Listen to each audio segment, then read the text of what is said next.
बच्चों, मैं गिरिराज प्रसाद अग्रवाल मेरे YouTube चैनल में आप सभी विद्यार्थियों का बहुत बहुत स्वागत करता हूँ। आज मैं आपके सामने अंग्रेजी व्याकरण में पास्ट टेंस लेकर हाजिर हुआ हूँ। आशा है आप मेरे वीडियो को ध्यान से देखेंगे और इसे समझने का प्रयास करेंगे। लेकिन अभी तक कुछ विद्यार्थी जिन्होंने मेरे चैनल को सब्सक्राइब नहीं किया है वो सब्सक्राइब करें और वीडियो लाइक करें, ये मैं आपसे विशेष रिक्वेस्ट कर रहा हूँ। देखिए, आज का बिंदु अपना पास्ट टेंस है। पास्ट में इंडेफिनिट, कंटिन्यूअस, परफेक्ट और परफेक्ट कंटिन्यूअस, ये चार टेंस इसके अंदर है। आज मैं आपको पास्ट टेंस में पहला भाग इंडेफिनिट आपको बताने जा रहा हूँ। देखिए, पास्ट इंडेफिनिट टेंस, इसके अंदर हम पहचान की बात करते हैं कि किसी भी टेंस को पहचानने के लिए हमें वाक्य के अंत में जो शब्द दिए होते हैं उनके आधार पर टेंस की पहचान होती है। तो हम यहाँ देखेंगे, पहचान है ताथा, तीथी, तेथे, अथवा, या, ये, आ, ई, ए। क्या है पहचान? ताथा, तीथी, तेथे, या, ये, आ, ई, ए। हेल्पिंग वर्ब के रूप में हम डिड का यूज करते हैं और मुख्य क्रिया की V2 अथवा V1 फॉर्म का यूज करते हैं। यहाँ पर समझने का प्रयास करेंगे कि हेल्पिंग वर्ब क्या है, डिड, और मेन वर्ब V2 और V1 दोनों दे रखा है। लेकिन हम भी जानते हैं कि किसी भी एक वाक्य में क्रिया की दो फॉर्म का यूज नहीं हो सकता। इसका मतलब सीधा सा है कि V2 का प्रयोग कब होता है और V1 का प्रयोग कब होता है, ये आपको यहां पर आगे बता रखा है, संकेत नोट दे रखा है। अफर्मेटिव सेंटेंस में हम क्रिया की सेकंड फॉर्म का यूज करते हैं और अदर सेंटेंसेज में डिड प्लस V1 किसका यूज करते हैं, डिड प्लस V1। इससे ये सिद्ध हो रहा है कि पास्ट इंडेफिनिट टेंस के अंतर्गत अफर्मेटिव सेंटेंस में सहायक क्रिया डिड का यूज नहीं किया जाता तथा क्रिया की सेकंड फॉर्म का यूज करते हैं। अन्य प्रकार के वाक्यों में डिड के साथ फर्स्ट फॉर्म का यूज करते हैं। अब हम इस दृष्टि से स्ट्रक्चर हम जानते हैं कि सामान्य स्ट्रक्चर जो होता है वो होता है subject, helping verb, main verb, object, place और अंत में आता है हमारा टाइम। इस हिसाब से हम वाक्यों को क्या है, शब्दों को, इस क्रम को जमा करें। अब जिस टेंस का हमारा वाक्य होता है उसमें हेल्पिंग वर्ब और मेन वर्ब बदलता है, बाकी सारा वही रहता है। लेकिन कुछ टेंस, मैं कुछ क्या कहूँगा, केवल प्रेजेंट इंडेफिनिट और पास्ट इंडेफिनिट, ये दो टेंस ऐसे हैं जिनके अफर्मेटिव सेंटेंस में हेल्पिंग वर्ब का यूज नहीं किया जाता। इसलिए हमको यहाँ पर दिया है अफर्मेटिव में हम यहाँ पर किसका यूज करेंगे, V2 फॉर्म, और अदर सेंटेंस में डिड प्लस V1। इस हिसाब से हम स्ट्रक्चर देखते हैं। तो चारों टेंस के स्ट्रक्चर में पहला देखेंगे अफर्मेटिव। क्या होता है अफर्मेटिव के अंदर, सब्जेक्ट प्लस V2, यहाँ डिड नहीं आ रहा है, केवल डायरेक्ट क्या आ गया, क्रिया की second form, subject plus V2, object, place और अंत में आता है टाइम। जब हमारा वाक्य प्रकार बदलता है तो क्या होता है, सब्जेक्ट प्लस डिड नॉट, या नेगेटिव सेंटेंस में हम सब्जेक्ट के बाद डिड नॉट का यूज करते हैं। तो सब्जेक्ट डिड नॉट और डिड के साथ V1 फॉर्म लिखा हुआ है, डिड प्लस V1, तो डिड के साथ V1 फॉर्म आ गई, V2 किस में चेंज होगी, यहाँ पर V1। इसके बाद ऑब्जेक्ट, प्लेस और टाइम। नंबर 3, तीसरा स्ट्रक्चर प्रश्नवाचक होता है। और प्रश्नवाचक में हम क्या करते हैं, हेल्पिंग वर्ब को सब्जेक्ट से पहले रखते हैं। तो यहाँ पर डिड है तो डिड को हम सब्जेक्ट के पहले ले लेंगे, लेकिन उससे पहले हम स्ट्रक्चर में क्वेश्चन वर्ड रखेंगे। तो सबसे पहले क्वेश्चन वर्ड, फिर हम डिड का यूज करते हैं, सब्जेक्ट V1, ऑब्जेक्ट, प्लेस और अंत में जो बिंदु आता है वो हमारा है टाइम। चौथा बिंदु है, चौथा structure, question word did,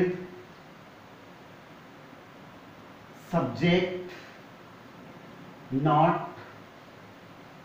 V1, object, place और अंत में आता है टाइम। इस प्रकार से affirmative, negative, interrogative, interrogative, negative चारों प्रकार के वाक्यों के यहाँ पर चारों स्ट्रक्चर मैंने बताए हैं। अफर्मेटिव में हेल्पिंग वर्ब का यूज नहीं करते, इसलिए क्रिया की सेकंड फॉर्म आती है। अन्य प्रकार के वाक्यों में हेल्पिंग वर्ब डिड का यूज करते हैं, इसलिए क्रिया की फर्स्ट फॉर्म का यूज करते हैं। यही बात विशेष रूप से ध्यान रखने की है, जो नोट आपको बता रखा है ए और बी, ये विशेष ध्यान रखना है। अब इस हिसाब से देखिए, जब हम ट्रांसलेशन करेंगे तो किसका यूज करेंगे, ये सामान्य स्ट्रक्चर को ऐसा हटा देते हैं। अब हम वाक्य देखेंगे, जैसे लिख दिया वह बाजार गया। किस प्रकार का वाक्य है हमारा, अफर्मेटिव, वह बाजार गया। सब्जेक्ट क्या है, ही, गया, ये जाना के अंग्रेजी गो होती है और गो की सेकंड फॉर्म वेंट, तो यहां पर हम लगा रहे हैं वेंट और इसका टू आता है, कहां गया, बाजार। ही वेंट टू मार्केट, वह बाजार गया, ही वेंट टू मार्केट, वह बाजार गया। लेकिन जब हम इसका प्रकार बदलेंगे और हम लिखेंगे वह बाजार नहीं गया, तो ये हमारा वाक्य क्या हो गया बताइए, वह बाजार नहीं गया, ये हमारा वाक्य नेगेटिव हो गया। कौन सा हो गया बताइए, नेगेटिव। तो नेगेटिव में क्या यूज करते हैं, डिड प्लस V1 और डिड के साथ क्या लगा देंगे, नॉट। तो वह बाजार नहीं गया, तो ही डिड नॉट। अब जो वेंट था वो किस में चेंज हो गया, यहां पर गो में, go to market, he did not go to market. ये नेगेटिव में डिड प्लस V1 हो गया। जब प्रश्नवाचक आता है तो उसमें डिड को हम ही से पहले निकाल देंगे, सब्जेक्ट पर डिड को क्या करेंगे, ही से पहले ले लेंगे।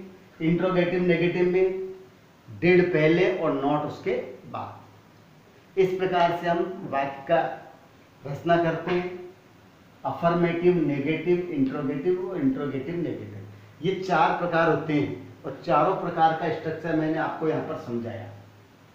सभी विद्यार्थी या तो इसे अपनी कॉपी में नोट करें या फिर इसका स्क्रीनशॉट लें, ताकि फिर बाद में आप इसको देख सकें और लिख सकें।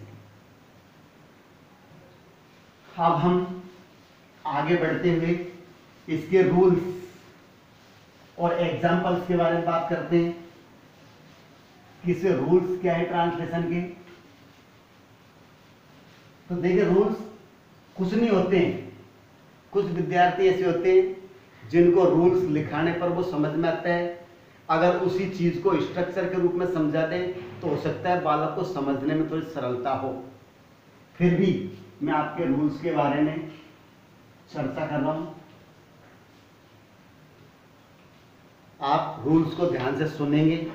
जो हमने स्ट्रक्चर लिखा था वही हमारा रूल्स होता है, जो नोट में लिखवाया था वही हमारा रूल्स है। तो देखिए, रूल्स क्या होते हैं, पहला, इस टेंस के अंतर्गत अफर्मेटिव सेंटेंस में हेल्पिंग वर्ब के रूप में डिड का यूज नहीं किया जाता, यानी अफर्मेटिव सेंटेंस में डिड का यूज नहीं करते और क्रिया की सेकंड फॉर्म का यूज करते हैं। किसका यूज करते हैं? क्रिया की सेकंड फॉर्म का। दूसरा है, अन्य प्रकार के वाक्यों में हम डिड प्लस B1 फॉर्म का यूज करते हैं। अन्य प्रकार के वाक्यों में, जैसे पहला अफर्मेटिव में क्या लगाते हैं? B2। अन्य प्रकार के वाक्यों में डिड प्लस B1 फॉर्म का यूज करते हैं। ठीक है, डिड के साथ B1 फॉर्म। नंबर तीसरा दूसरा नेगेटिव। नेगेटिव में क्या करते हैं? नेगेटिव सेंटेंस में सब्जेक्ट के बाद डिड नॉट का यूज करते हैं, जो मैंने इंस्ट्रक्शन में बताया था। यदि हमारा सेंटेंस नेगेटिव है तो सब्जेक्ट के बाद डिड नॉट का यूज करेंगे और क्रिया की फर्स्ट फॉर्म लगाएंगे। चौथा होता है इंट्रोगेटिव सेंटेंस। इंट्रोगेटिव सेंटेंस में डिड को सब्जेक्ट से पहले रखते हैं और इसके बाद है B1। Did subject B1। और इंट्रोगेटिव नेगेटिव सेंटेंस में कर्ता से पहले डिड, फिर सब्जेक्ट और कर्ता के बाद में नॉट का यूज करते हैं। क्वेश्चन वर्ड जो होता है, अगर हमें प्रश्न वाक्य क्वेश्चन वर्ड से प्रश्न बनाना है तो उस क्वेश्चन वर्ड को डिड के पहले रखते हैं, तो वो क्या होता है? Question word did subject plus B1, यानी ये क्वेश्चन वर्ड का प्रारंभ होता है। इसमें नॉट आता है, नॉट सब्जेक्ट के बाद में आ जाता है। तो इस प्रकार से हमारा रूल्स है कि अफर्मेटिव सेंटेंस में हेल्पिंग वर्ब डिड का यूज नहीं करते तथा क्रिया की सेकंड फॉर्म का यूज करते हैं। अन्य प्रकार के वाक्यों में डिड प्लस B1 फॉर्म का यूज करते हैं। नेगेटिव सेंटेंस में सब्जेक्ट के बाद डिड नॉट लगाते हैं। इंट्रोगेटिव सेंटेंस में डिड को सब्जेक्ट से पहले रखते हैं। डिड को सब्जेक्ट से पहले रखते हैं। अब यहां देखो, सब्जेक्ट पर क्या आ रहा है? डिड। इंट्रोगेटिव नेगेटिव में कर्ता से पहले डिड और कर्ता के बाद में नॉट। और क्वेश्चन वर्ड तो डिड के पहले आता ही है, और जो मैंने स्ट्रक्चर में आपको बताया। अब हम यहां पर हम देखेंगे कि हम क्वेश्चन वर्ड का यूज कब करते हैं। अगर हमारा वाक्य क्या से प्रारंभ होता है तो क्वेश्चन वर्ड का यूज नहीं करेंगे, केवल हम डिड को हेल्पिंग वर्ब से के रूप में सब्जेक्ट से पहले रख देंगे। और यदि हिंदी के वाक्यों में क्वेश्चन वर्ड यानी प्रश्नवाचक शब्द वाक्य के बीच में आता है तो हम क्वेश्चन वर्ड का यूज करते हैं। जैसे अध्यापक ने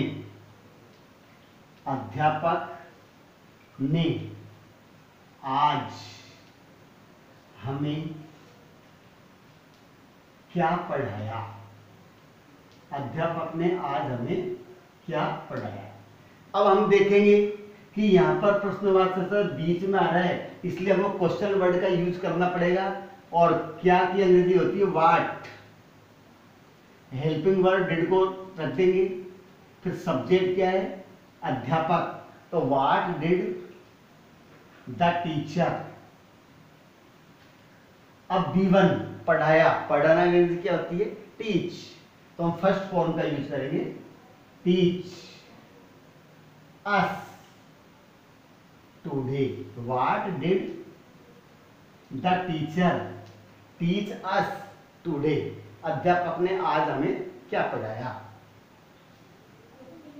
और अगर क्या वह बाजार में सब्जी बेचता था। क्या वह बाजार में सब्जी बेचता था। यहां पर हमारा वाक्य क्या से प्रारंभ हो रहा है? इसमें क्वेश्चन वर्ड शुरू में आ रहा है, इसलिए हम व्हाट का यूज नहीं करेंगे, केवल हम यहां पर डिड लगाएंगे, फिर सब्जेक्ट और ही लिखेंगे फिर बेचता क्या अंग्रेजी, सेल। क्या बेचता था, वेजिटेबल्स। वेजिटेबल्स कहां बेचता था, इन द मार्केट। इस प्रकार से ये हमारा वाक्य बन गया, did he sell vegetables in the market. तो ये क्वेश्चन वर्ड से प्रारंभ हो रहा है और ये केवल हमारा हेल्पिंग वर्ड से प्रारंभ हो रहा है। तो इस चीज को भी आप ध्यान रखेंगे। और पास्ट टेंस का हमारे लिए सबसे ज्यादा महत्व है, क्योंकि जितने भी हम विवरण लिखते हैं वो पास्ट टेंस में आता है और बालक का सबसे ज्यादा काम पास्ट टेंस से पढ़ना है। तो अब रूल्स, स्ट्रक्चर सब कुछ समझ में आ गया। एग्जाम्पल्स में मैंने आपको बता दिए किस प्रकार से यूज करते हैं। हमें वाक्य का प्रकार देखना होता है और उस प्रकार के अनुसार उसका स्ट्रक्चर क्या बनता है, उसके अनुसार शब्दों को हमें जमाना होता है। देखिए यहां पर मैं कुछ एग्जाम्पल और लिख रहा हूं, सभी प्रकार के वाक्यों में आते हैं। जैसे वह बगीचे में आम तोड़ता था। वह बगीचे में आम तोड़ता था। दूसरा वाक्य, तुम कक्षा में गाना नहीं गाते थे। तुम कक्षा में गाना नहीं गाते थे। वह कुएं पर पानी पीता था। वह कुएं पर पानी पीता था। क्या तुम जयपुर नहीं पहुंचे? क्या तुम जयपुर नहीं पहुंचे? इस प्रकार से कुछ एग्जाम्पल है। अब हम वाक्य बनाएंगे। वह बगीचे में आम तोड़ता था। सब्जेक्ट क्या हो गया हमारा, ही। सामान्य वाक्य है इसलिए तोड़ने के लिए प्लग, और प्लग की सेकंड फॉर्म होती है प्लक्ड। तोड़ने के लिए ब्रेक शब्द भी आता है और प्लग शब्द भी आता है, लेकिन ध्यान रखना फल, फूल और सब्जी के लिए हम प्लग का यूज करते हैं। फल हुआ, फूल हुआ, सब्जी हुई और पत्तियां, प्लग का यूज करते हैं। और जब तोड़ने का भाव नष्ट करने से होता है तो वहां पर ब्रेक का यूज करते हैं। तो ही प्लग्ड मैंगोज बगीचे में, इन द गार्डन। नेक्स्ट, तुम कक्षा में गाना नहीं गाते थे। ये हमारा नेगेटिव सेंटेंस है और नेगेटिव सेंटेंस में हम सब्जेक्ट के बाद डिड नॉट का यूज करते हैं। तो तुम की अंग्रेजी यू, डिड नॉट लगा देंगे। गा की होती है सिंग। क्या नहीं गाते थे, a song in the class. तो you did not sing a song in the class. वह कुएं पर पानी पीता था। फिर अफर्मेटिव आ गया तो वही सेकंड फॉर्म आएगी। ध्यान रखो आप, तो अफर्मेटिव सेकंड सेंटेंस में सेकंड फॉर्म और अन्य में फर्स्ट फॉर्म। तो पीना की अंग्रेजी क्या होती है, ड्रिंक, और ड्रिंक की सेकंड फॉर्म होती है ड्रिंक। तो ही ड्रिंक, क्या पीता था, पानी। He drink water at the pond. He drink water at the pond, वह तालाब या कुएं पर पानी पीता था। ये इंट्रोगेटिव नेगेटिव, जिसमें प्रश्न पूछने के साथ साथ नेगेटिव आ रहे हैं। इसमें होगा क्या तुम जयपुर नहीं पहुंचे, तो क्या आ जाए, did you not for the reach Jaipur. Go के साथ टू का यूज करते हैं, कम के साथ भी टू आता है, लेकिन रीच के साथ कभी भी टू का यूज मत करो। ये मैंने आपको कुछ एग्जांपल्स बताए जिसे पास्ट इंडेफिनिट को समझाया हुआ है, और आशा करता हूं कि आपके ये मेरा वीडियो समझ में आया होगा। नहीं आए तो कमेंट्स के माध्यम से मुझे बताएं, मैं आपकी समस्या सॉल्व करूंगा। आज के लिए मैं आपसे विदा लेता हूं। धन्यवाद।